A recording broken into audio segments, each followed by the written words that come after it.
오늘 가장 뜨거운 경제 뉴스를 제일 생생하게 전해드리는 시간입니다. 아시아나항공의 새로운 주인이 누가 될 것인가 궁금했었는데요. 금호산업이 오늘 이사회를 열고 현대산업개발을 아시아나항공의 새 주인으로 선정했습니다. 물론 아직 넘어야 할 산들은 남아있습니다. 항공대 경영학과 허희영 교수 나오셨어요. 교수님 안녕하세요. 네, 안녕하세요. 자, 아시아나가 현대산업개발의 품으로 가는 게 확실시 된 거죠? 물론 과정은 있지만. 네. 금호 이사회에서 통과가 됐군요. 네, 통과가 됐고 현대산업개발이 아마 기자회견을 3시에 한 걸로 제가 알고 있습니다. 예상을 좀 하셨어요? 우선 흥미있게 관전을 했고요. 네. 사실은 반반 정도로 봤습니다. 이 현산하고 애경하고 특히 그 막바지에 이제 애경이 그 스톤브리지 캐피탈하고 손을 잡으면서 자금난을 해소하고 좀 많이 써낼 줄 알았는데 네. 역시 해볼 만한 게임이라고 생각했는데 그러니까 새로운 사업자와 기존 사업자 간의 그 싸움으로 봤는데 현산 쪽으로 이렇게 우선 네. 결정이 났습니다. 자, 본 입찰에 참여한 곳이 HDC 현대산업개발 미래에셋 컨소시엄 그리고 제주항공, 애경 지금 말씀하신 애경 네. 스톤브리지 컨소시엄 그리고 KCGI 뱅커스트리트 컨소시엄 이 세 군데였는데 교수님은 이제 애경과 현대산업개발의 싸움이다 이렇게 네. 보셨는데 생각보다는 저희가 뒤에 이야기하겠지만 현대산업 컨소시엄이 비용을 좀 높게 입찰가를 생각보다 아주 높게 현산이 아주 통 큰 결정을 했습니다. 네. 생각보다 많이 써냈습니다. 네, 그 이야기는 조금 이따 하겠습니다. 네. 여러분 궁금하시죠? 얼마를 써냈는지. 자, 이렇게 세 곳이었는데 이제 현대 쪽으로 된 겁니다. 본격적인 내용 들어가기 전에 저희가 이제 짚고 가자. 이번에 매각 대상이 아시아나항공과 아시아나항공의 자회사들까지 해서 대략 전부 6개죠. 네. 네. 그래서 이번에 일단 통매각이라고 하죠. 그래서 아시아나항공의 그 지분 31%, 금호 지분 31%를 이제 매각하는 그 우선 대상자를 정한 거죠. 네. 그러니까 아시아나항공 그래도 우리 청취자분들이 알만한 게 에어부산, 에어서울. 예, 그다음에 이제 아시아나 IDT라고 IDT. 있는데요. 네. 소프트웨어 회사입니다. 네, 이렇게 6개 통매각 상황이었습니다. 현대산업개발은 그럼 좀 어떤 회사입니까? 간단히 좀 얘기해 주시면요. 현대그룹이고요. 거기는 건설로 시작을 했지만 사실 이번에 참여하게 된 것도 거기가 이제 관광 레저 그다음에 호텔 면세점 사업을 잘 해오고 있었죠. 2015년에 호텔 신라 손잡고 신라 면세점을 통해서 면세점 시장에 진출했다고 하더라고요. 네, 아마 이런 관광 쪽에 조금 더 몸집을 키우고자 하는 현대산업개발의 큰 그림이 아니었나 싶습니다. 자, 그러면은 현대의 품으로 갔다라고 확실히 얘기할 수 있나요? 이게 우선 협상 대상자인 거잖아요. 그러니까 지금 이게 우선 협상 대상자는 우선 협상하는 대상이 된 겁니다. 그러니까 틀어지지 않으면 그렇죠. 그냥 가는 거죠. 예, 그러니까 당신 현산하고 협상을 시작해 보자. 지난번에 우리 예비 입찰에서도 보았고 실사도 해보지 않았느냐. 네. 얼마 써냈냐. 그래서 이번에 가장 많이 써낸 게 이제 현산이니까 지금부터 이제 마음에 드는 상대로 결정은 되었는데 협상을 또 다시 이제 시작을 해야 됩니다. 그렇겠죠. 얼마를 써냈습니까, 현산이? 지금 알려지기는 원래 이게 그 1조 5천억에서 1조 5천억에서 2조 사이로 보았는데 네. 이번에 알려지기는 2조가 넘는 2조 4천억 규모로 이렇게 알려져 있죠. 그러니까 최대 1조 원 넘게 현대산업 컨소시엄이 지금 애경 컨소시엄보다 입찰가를 써낸 거예요. 예, 그렇게 생각이 됩니다. 아주 구체적인 금액은 아직 애경이 얼마 써냈는지는 모르지만 1조 5천억을 좀 약간 상회하는 선에서 써낸 걸로 이렇게 알려지고 있죠. 근데 사실 청취자 입장에서는요. 청취자분들 입장에서는 저도 그렇고요. 1조 원 하면 너무 이렇게 생각보다 큰 숫자이기 때문에 그게 구체적으로 정확히 얼마든지 상관없고 아무튼 우리가 예상했던 것보다 굉장히 높게 입찰가를 써냈다. 그만큼 현대산업의 의지가 강했다라고 볼 수 있는 거겠죠. 예, 이게 아마 그 현산이 뒤늦게 뛰어들었는데요. 미래에셋의 그 박현조 회장이 아마 제안을 했던 걸로 알려져 있고 네. 역시 현대답게 통 큰 결정을 했습니다. 통 큰 결정을 했다. 자, 경쟁자들을 따돌릴 만큼의 매력적인 금액을 제시해서 우선 협상 대상자로 선정이 됐지만 이제 교수님 말씀하신 것처럼 본격적인 작업을 하다 보면 인수가 낮추기에 돌입하겠죠? 예, 이게 지금 이제 일단 써낸 가격으로 계약서에 도장 찍기 전까지는요, 이제 따져볼 게 많습니다. 그러니까 1차 실사 때 보여준 내용 그대로 기업 가치가 나오는가. 네. 지금부터 본 실사를 이제 하게 되는데요. 당연히 사는 쪽에서는 그 높게. 현산 쪽에서는 이제 깎으려고 네, 들 것이고 깎으려고 할 거고요. 또 뭐 파는 쪽에서는 이제 제값을 다 받으려고 하는데 이 과정을 우리가 이제 실사 금액 조정이라고 합니다. 네. 통상 그 입찰에 써낸 가격의 5%에서 10%가 이제 삭감이 되는 게 관행이고요. 네. 그래서 그 뭐 써낸 것보다 더 많이 주겠다는 경우는 없으니까 그래서 대략 아마 5%에서 10%의 삭감이 예상은 됩니다. 물론 이제 거기에서 잘 안 맞으면 결렬될 수도 있어요. 네, 네. 결렬될 수도 있는데 그럼 전문가로서는 어떻게 보세요? 결렬될 가능성이 크다고 보세요? 아니면 그래도 이렇게 통 크게 썼는데 뭐 글쎄요, 그거 뭐 저한테 알 묻지 수 마십시오. 없습니까? 그렇죠. 누구에게 물어봅니까? 협상이라는 건 아무도 네. 모릅니다. 아, 네, 그렇죠. 네, 돌발 변수라는 게 그렇다면 돌발 변수는 뭐가 있겠습니까? 사실 그 이제 돌발적인 그 변수가 뭐냐면 네. 지금 실사 때 드러나지 않았던 돌발 채무가 있거든요. 그러니까 그런 게 어디서 튀어나올지 모르고요. 그다음에 그 아시아나항공은 지금 그 소송도 지금 몇 건 진행된 게 있고 그러니까 이제 거기 가운데 기내식 게이트 구워메이라고 하는 그 사고가 있었죠. 네. 뭐 사람이 자살하는 일까지 있었고, 그다음에 이제 샌프란시스코 사고로 해서 최근에 대법원에서 45일간 영업 정지를 받았는데, 네. 과연 그게 그 45일의 매출 감소로만 이 끝날 것이냐, 뭐 예를 들어 그런 거죠. 그런 거를 꼼꼼히 이제 사는 쪽에서는 따져보고 현재는 부채 규모가 9조 6천억 정도로는 알려져 있습니다. 돌발 부채 그리고 지금 현재 여러 가지 걸려 있는 소송들 예. 그리고 지금 안전성 논란을 빚은 노후 기재 교체해야 하는 내용들도 있잖아요. 네. 저희가 뒤에 알아보겠지만 네. 여러 가지 변수들이 있다는 거 지금 말씀을 해주셨습니다. 이제 본격적인 협상이 진행될 텐데 이 과정에서 구주 신주 이 이야기가 나오던데 이 부분도 좀 설명해 주세요. 네, 이거 좀 설명이 필요한데요. 네. 보통 상장 기업을 이제 팔고 살 때는 주식을 사는 겁니다. 현재 나와 있는 주식을 사는 것인데 그걸 구주라고 그러죠. 지금 네. 주식을 이제 현산이 인수를 하게 되는데 지금 그 금호가 가지고 있는 게 약 31%입니다. 31%를 주식을 이제 사들이는데 거기에 금호는 거기에 이제 프리미엄을 요구를 하죠. 그 경영권 프리미엄인데 그래서 지금 보니까 벌써 이미 주가가 많이 올랐습니다. 그렇더라고요. 뭐 오늘도 좀 꽤 올랐고 11월 들어가지고 현산 쪽의 가능성이 높아지면서 뭐 4,000원대, 4,800원 하던 게 지금 6,000원대를 넘어섰으니까. 근데 여기에다가 경영권 프리미엄을 더 얹습니다. 이제 그 가격을 아마 제시하고 절충을 할 겁니다. 그래서 그 파는 구주 판매가는 이제 그 지금 오너인 주인이 바뀌는 과정이니까 금호가 챙겨가지고 가면 됩니다. 네. 근데 이제 문제는 파산한 기업의 실제 주인은 사실은 빚쟁이거든요. 사실 채권자인 산업은행이 되는데 산업은행이 사실상 지금 주인 행사를 하고 있는 거죠. 파산한 기업이니까. 그래서 이 산업은행은 신주 발행 그러니까 신주 발행을 통한 유상증자로 새로 이제 자금이 들어오면 일부는 빚을 갚아라. 그동안 밀린 빚도 우리 거 갚고 나머지는 지금 조금 전에 얘기하신 그 낡은 비행기 바꿔라. 그렇게 아마 요구할 가능성이 높습니다. 그러니까 신주 구주는 구주를 파는 돈은 금호가 챙기고 네.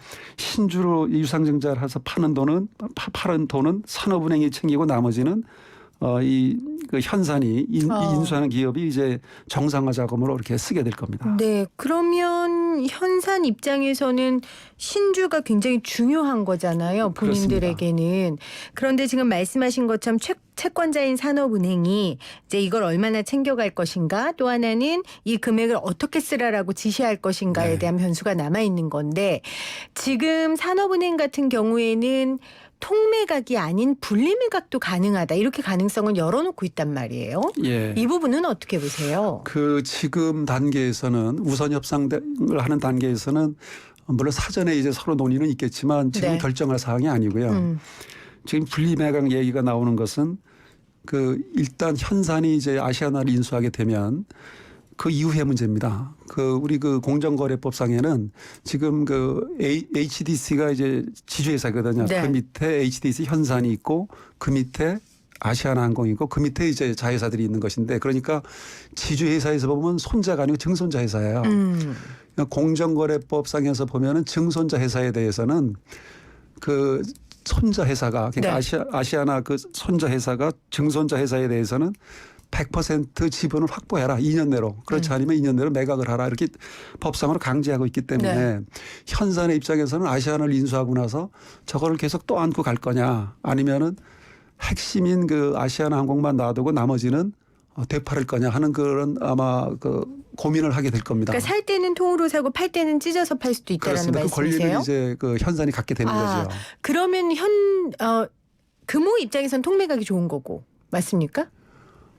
지금 그럴 수밖에 없죠. 네. 예. 그런 거고 현대 입장에서는 이제 필요에 따라 계산기로 두드려 보고 결정할 그렇습니다. 것이다. 지금 이야기할 사항은 아니다. 그러나 뭐 지금 이제 업황이 썩 좋지는 않아요. 그래서 어쩌면 아마 이것을 그러니까 그 분리매각 얘기를 산원에서도 하는 이유가 그걸 가능성을 열어두는 거죠. 그러니까 이거 채권자의 산원의 입장이 굉장히 지금 커요. 영향력이 큽니다. 네. 그러니까 그 현산은혜가 이걸 인수하고 나서 나중에 과연 그 부채를 계속 연장해 주는 문제는 지금 칼자루는 산은이 가지고 있거든요. 네. 그러니까 아마 그렇게 되면은 우리 그 항공업계의 새로운 주인이 또 가려지게 되는 거죠. 자회사들을 네. 가져갈 만한 항공사들이 꽤 있을 겁니다. 그럴 네. 경우는 우리 그 항공업계의 그 재편이 이제 이루어진다라고 볼 수 있겠습니다.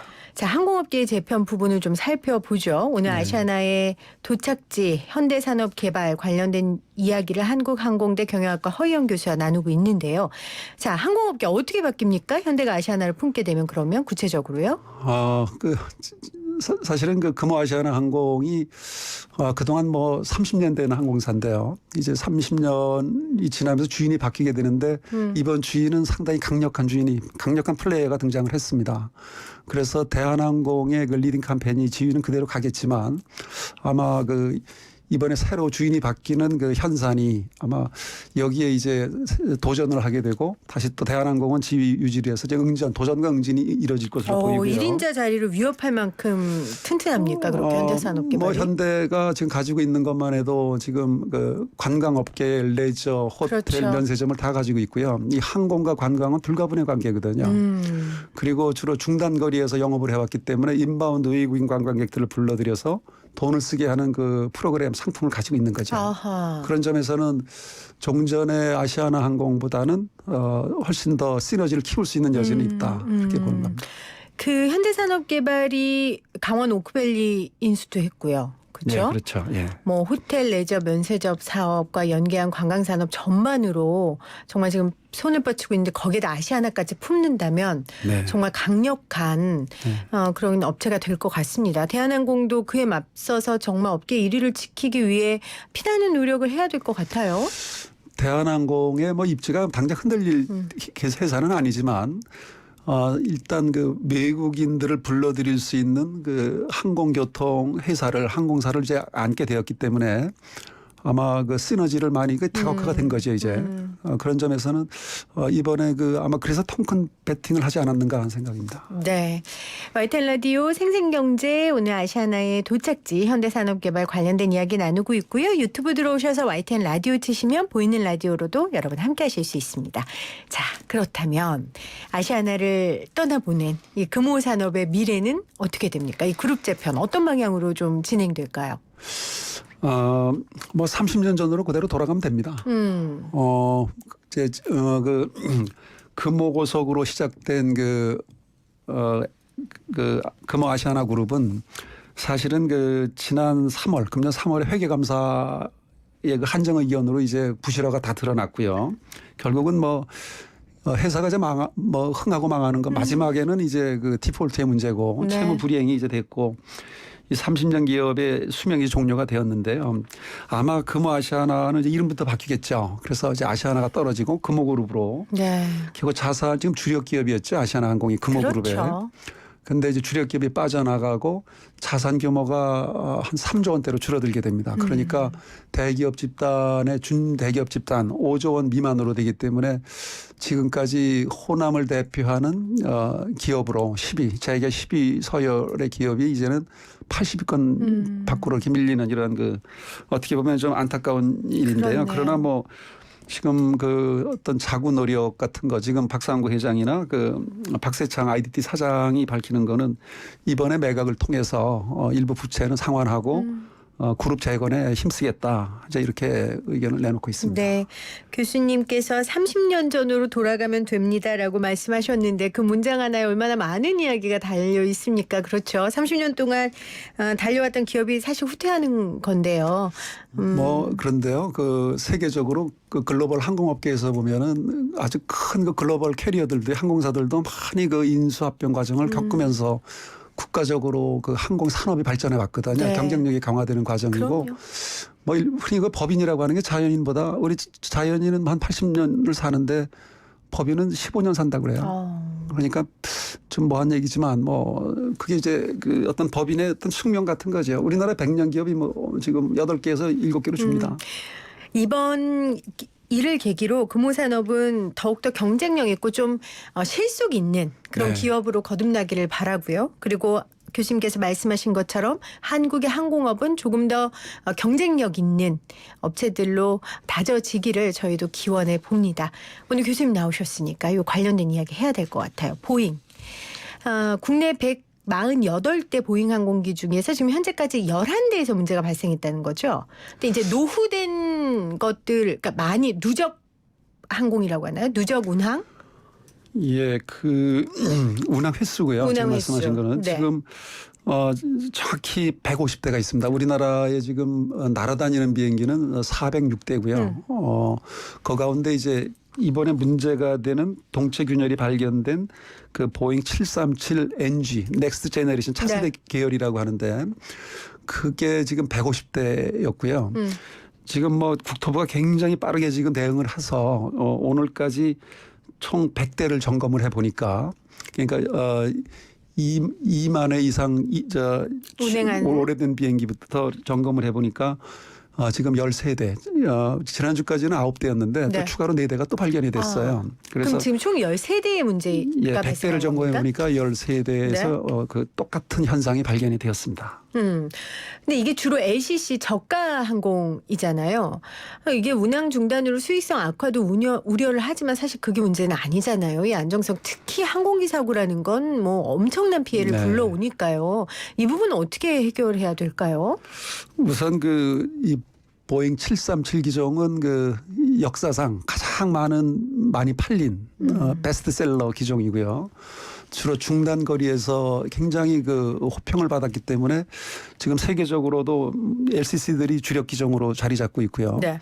이번에 공교롭게 아시아나 계열 3사는 737 계열을 안 썼어요. 요거 똑같은 게 320, 321 에어버스 계열 항공사를 썼고 아시아나는 아시아나, 없습니까? 에어부산, 에어서울은 전부 에어버스의 320, 321 시리즈를 썼고 나머지 5개 항공사가 전부 지금 737을 썼죠. 네, 아시아나 입장에서는 이거 그나마 협상하는 데 있어서 굉장히 예, 다행이네요. 그나마 다행입니다. 네. 근데 지금 대한항공에서 제가 어제 오프닝에도 얘기했지만 대한항공 부사장님이 엔지니어 출신이라 하시더라고요. 네네. 그러면서 말씀하시기를 고객들이 너무 과도하게 불안해하고 있다라고 얘기하셨는데 저는 좀 화났거든요.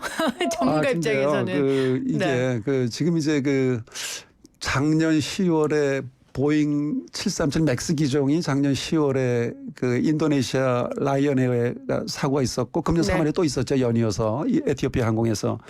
그러다 보니까 이게 이건 좀 다른 계열 항공기거든요. 이번 거는. 그런데 이번에는 사고가 난 게 아니고 FAA가 미리 사전에 감지를 했어요. 네. 그런데 그게 보면 7mm입니다.